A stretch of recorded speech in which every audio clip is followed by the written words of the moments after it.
If you've been exercising for a while now and you're stuck in a plateau, you're not getting results, you don't see things improving, I'm going to show you through exactly what you need to know in order to set up your training differently. By the end of today's video, what you're going to do is look at exercise completely different so that you have a sequence of training sections or phases to go through so that you always have a focus. The issue with plateaus is that your body gets used to what you are doing, and unless you've got some understanding of the progression to go through, you'll always feel like it's just you need to train harder, you need more caffeine, you need to put more weight on, and the body feels worn out. So, what I'm going to walk you through is the key variables you need to know about exercise and how this applies to your next training phase. So, the overall mindset that you really need to apply here is think of any Olympic or athletic athlete that you know that is getting ready for the new event. They're getting ready for the tournament, they're getting ready for the Olympics, whatever it might be. They have phases of rest, they have phases of strength and power, and then they have phases of, say, fitness or speed or whatever that discipline is. They have key sequences working into that event.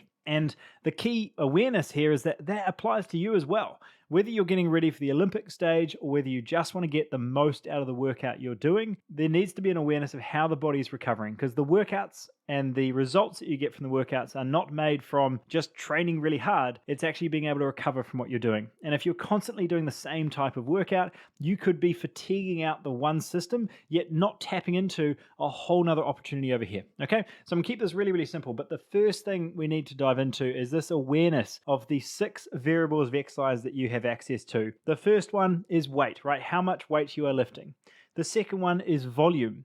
The third one is density. This means how long your rest times are. This doesn't just apply to weight training. This can apply to other disciplines like cycling and running too. But for the most part, we're looking at this through weight training. We're going to look at the lactic acid accumulation, right? That burn that you can feel in a muscle, frequency, how many times you're training and what you should be doing here. And then lastly, tension, how much tension is applied to the muscle, right? So this is really, really important to understand, yet a huge topic in itself. And one of the key things that I wish most personal trainers were trained on, yet they aren't, is understanding the progression of exercise, right? You can make a really hard structure of workouts that makes sense this month, but how does that tie into month 2 and 3 and 6, right?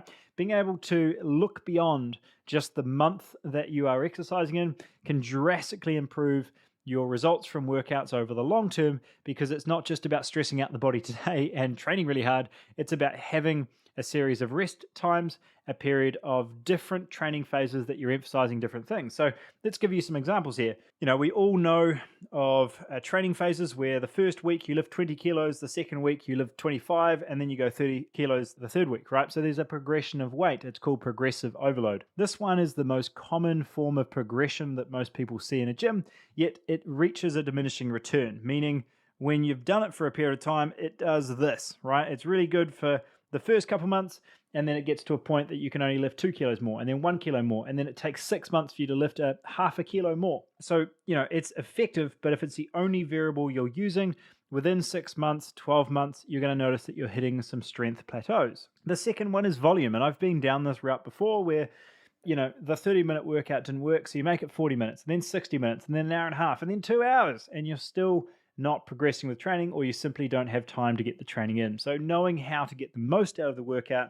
is also really effective. The third one, we start to get into a space of managing your total recovery time. And if you've gone beyond these first 2, you're already ahead of 99% of people training and weight training in some form, because there is an awareness that there's more to it than simply lifting heavier and lifting more, okay? If you're bringing an awareness to density, i.e. how long you rest between sets, you've got an ability to understand that there are different energy systems at play, and yes, you will be stronger if you rest for 3 minutes in between sets, but you will take forever to get a workout done, and outside of strength being the only goal, fat loss in some ways is a little bit more challenging, and certainly fitness as well. So in order to look at other variables of exercise to progress, density allows us to make sure that we take a consideration into rest times, i.e. first week we have 90 seconds of rest, or let's say first month. Second month, we have 75 seconds of rest, and then third month, we have 60 seconds of rest. We could have the exact same workout, but we are forcing our body to recover faster, and we may initially see a diminishing amount of strength from set 1 to set 4, for example. So our body has to get better. It's forcing our body to improve, right? It's another form of stimulus. The fourth one here, which is typically missed, is this understanding of lactic acid. Understanding that if you can clear lactic acid out of your body quicker, you can increase more of that accumulation of lactic acid in the muscle. You're actually increasing that growth hormone secretion in your body. And growth hormone is really, really powerful. It's a natural hormone that we can actually increase that allows us to really improve, one, our insulin sensitivity, i.e. our ability to utilize carbohydrates and sugars, and two, the ability to really increase that thermogenesis in the body, that ability to burn off body fat. So being able to create an environment where we're pushing for that in certain exercises. It won't be every single exercise potentially, but maybe it's a higher rep count, maybe it's a combination of exercises. Something like a leg extension in the sort of 15 to 20 rep range will certainly cause this, or doing a leg extension into a body weight quad-based squat, right? Both of those will accumulate a lot of lactic acid really, really quickly, and therefore, certainly when I've done these with myself and clients, we've seen an increase in even core temperature where you feel like you're burning more over the next couple of days, right? And it's certainly helped me get lean in many, many cases. So that version of actually leaning toward lactic acid accumulation can be a nice way to keep the workout short, but very much effective as well. The fifth one here is frequency. How many times do I train that muscle in a week, right? So I was having this discussion with some clients yesterday on our Q&A call. How many times should we train legs, right? And your body will always adapt to what you're doing. So you could train it once a week, you could train it 6 days a week, which I've done before. It's really tough.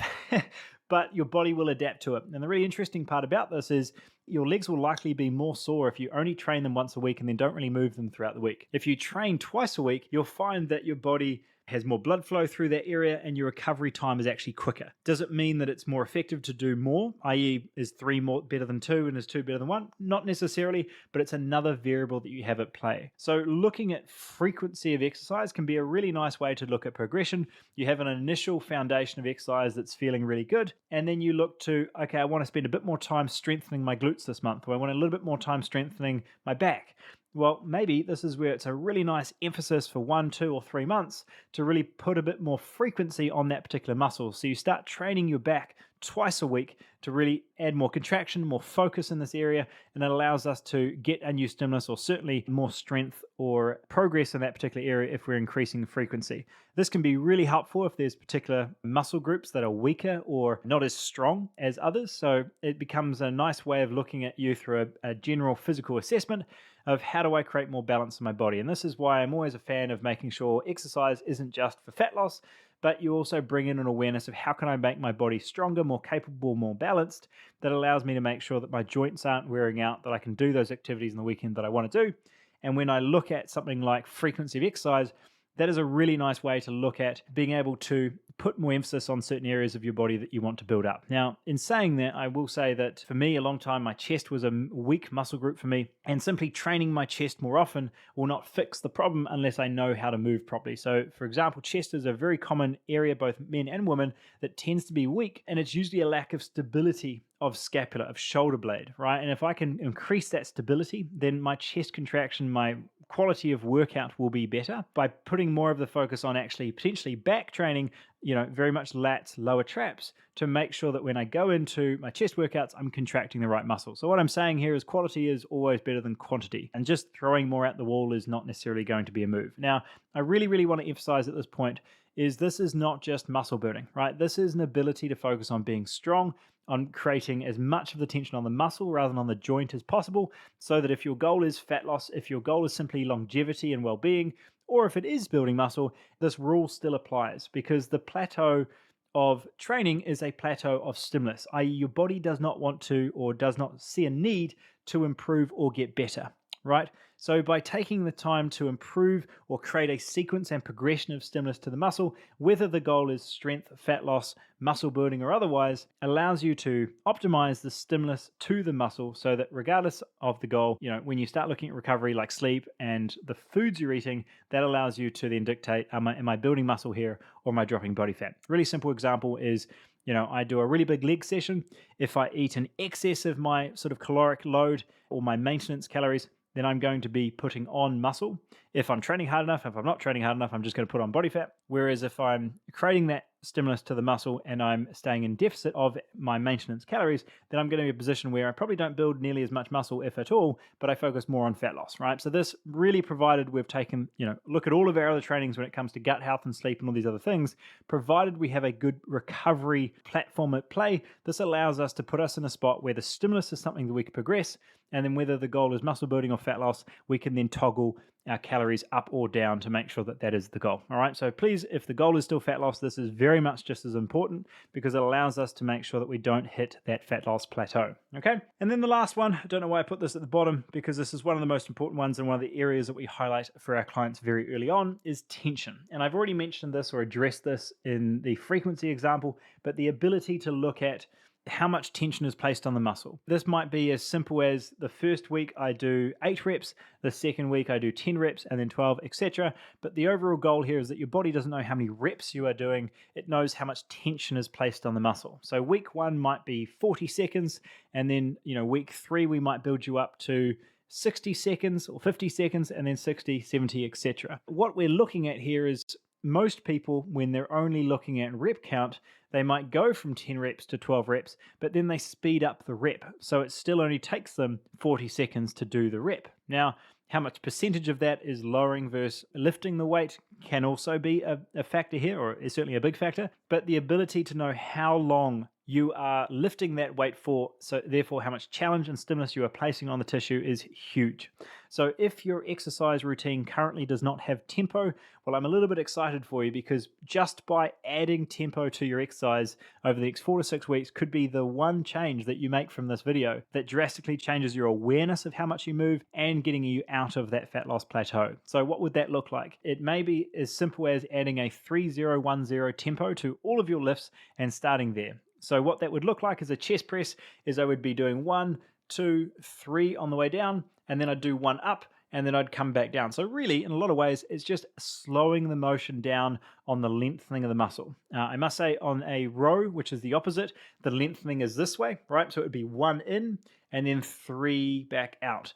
So taking that time to slow down the eccentric or the lengthening of the muscle for 3 or 4 counts is a beautiful way to bring awareness to tension and how much time you spend in that position. Okay, so what I've taken you through here, although a bit nitty gritty and certainly more of the sciencey side of things, hopefully should allow you to feel empowered around how many variables you truly have at play in order to progress your workouts. Because with understanding these 6 variables, which most people don't, you literally have no reason to ever plateau again unless your recovery is not in place, right? Because for most people, they struggle because all they look at is weight, how much weight I'm lifting, and how long my workouts are.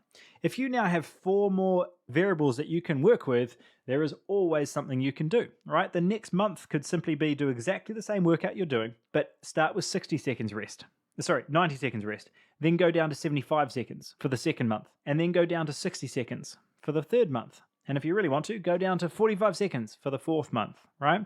And there is a 4-month progression done, right? Then we could move on to tension, and we could go, now that we've got our density and our rest times down to 45 seconds, we could now use that exact same workout and look at 40 seconds of timed under tension, right? So instead of just counting 3 sets of 10, it could be 3 sets of 40 seconds under tension. I could then move that up to 50 seconds of tension, and 60 seconds, 70 seconds.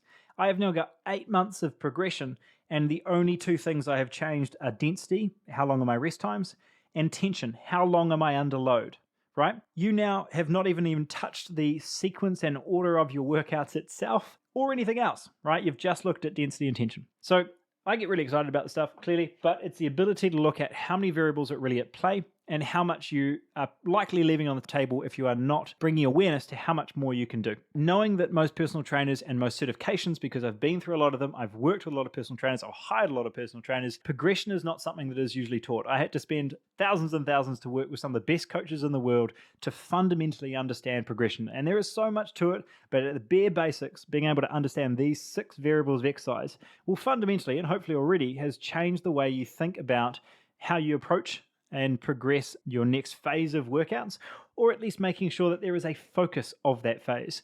So the only thing I really want to go to from here is making sure that, okay, Ollie, I understand that there's different variables at play here, but what's my focus?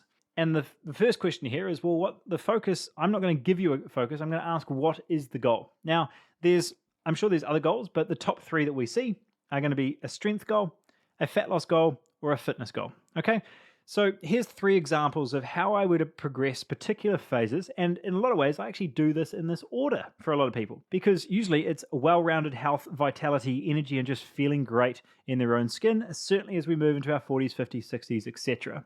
Now, the awareness of this allows us to know that there's a specific target and goal of each training phase. It's really powerful, because if you're just trying to do everything every month, then you're, again, leaving a lot of results on the table.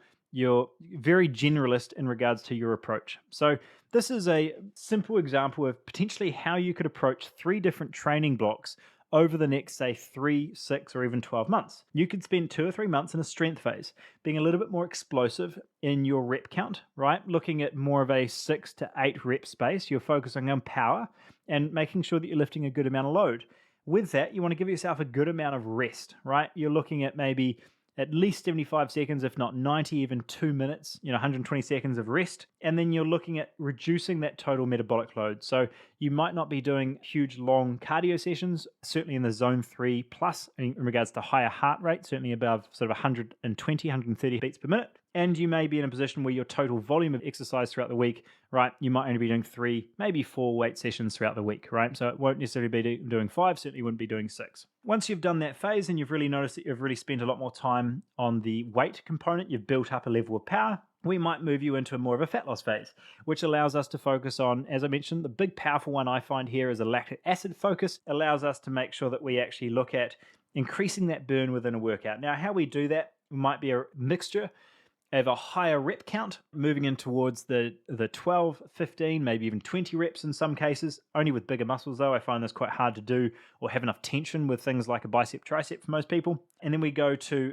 lower rest, right? So we start to play the density game where we might go from 90 seconds rest down to 75 seconds and then down to 60 or even 45. This phase in itself could last 2 to even 4, 5 months, right? Depending on recovery. So we're looking at 2 months, we're looking at 2 to 4, right? We're already 6 months deep. Now we might move into more of a fitness capacity, right? We feel strong, we've lean, and now we want to get fit, right?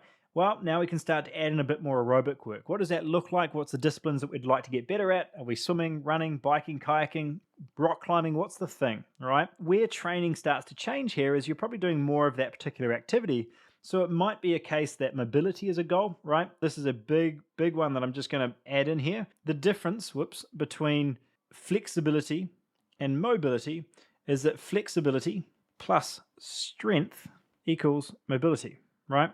If you want to improve mobility, don't just stretch everything, right? You want to get strong in the extremes. If you're noticing that you're tight through the shoulders or through the traps, stability of the shoulder blade and the range, both overhead and external rotation or whatever it might be, has a huge impact to your restriction or lack of restriction and range up here.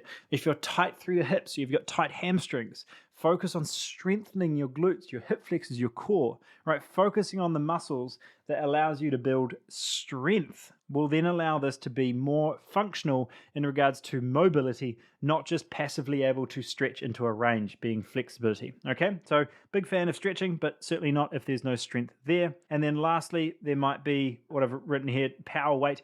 What I mean by that is if you are doing more aerobic work, so we've got plenty of clients that might be doing a little bit more running, cycling as they get into things, the workouts might come down to an upper body, lower body session, or even a full body session and only be once or twice a week, and very much focused on getting power, strength in place so that their fitness-based activities are getting stronger and they've got enough time to do them. Okay, so this might have been a bit of a tangent, but I really want to highlight that when you start to look at training through the different variables of exercise, you've got those 6 core tenets that you can use. You've got so much to work with. From there, we've got the ability to look at different training phases and how that allows you to hone your focus, that you're not trying to do everything in one phase, but rather bring it back to, okay, this is what I'm trying to improve this month. And that is within the training lens, some of the best ways that you can improve the amount of results you get out of the workouts, keeping the workout short and concise, and fundamentally enjoying the workout so you do it for a long period of time. Now, the reason I say some of the best ways is because of all the other stuff we talk about. You can find, if you're listening to this on podcast or YouTube or in the group, we've done plenty of trainings in this space. I can't emphasize enough that training at the end of the day is simply a stimulus to the muscle. You need to have that recovery in place. Are you looking after your gut health? Are you sleeping through the night? Are you fueling the body to really get the results that you're after? But this is a phase that is very close to me. I've been working with clients in optimizing training for nearly 15 years now, and being able to train so many other coaches on this and bring awareness to how under the radar this really is, not just with clients, but actually fitness professionals in this space.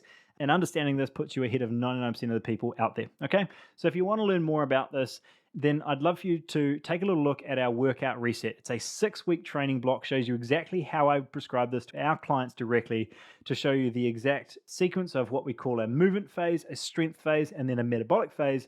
And you can start to see how we manipulate certain variables to get the most out of your training phase without them being particularly long. All right. So if you want access to this, it'll take you through exactly what those progressions are. And you'll even get access to the app that our clients use to go through this progression, see me take you through each exercise, and fundamentally change the way you look at weight training. So if you're in this spot, if you feel that you've stuck in a plateau of weight training, you now no longer have an excuse. You have so many variables at your disposal, but you probably feel a little bit overwhelmed. There's probably a lot here, and I'd love for you to take a look through that. So just if you're on YouTube or podcast, then simply there'll be a link in the description below. If you're in our Facebook group, just comment workout reset below and we will send that through. I hope you got a ton out of this, or at least got your brain thinking about how much more is there. If you don't feel like you know it all, then welcome to weight training, right? I'm 15 years in, I'm still learning. And this is always a progression, and that's why it makes it so fun. But if you start to understand the variables you have to play with, you can now give yourself some confidence to a self-experiment with what's feeling better, what's allowing you to progress rather than just doing the same workout every time, because that will not help, okay? There's more to it than intensity and just working harder, and hopefully today showed you that. So hope you have an amazing week, and we'll see you on the next one. See you guys. Bye.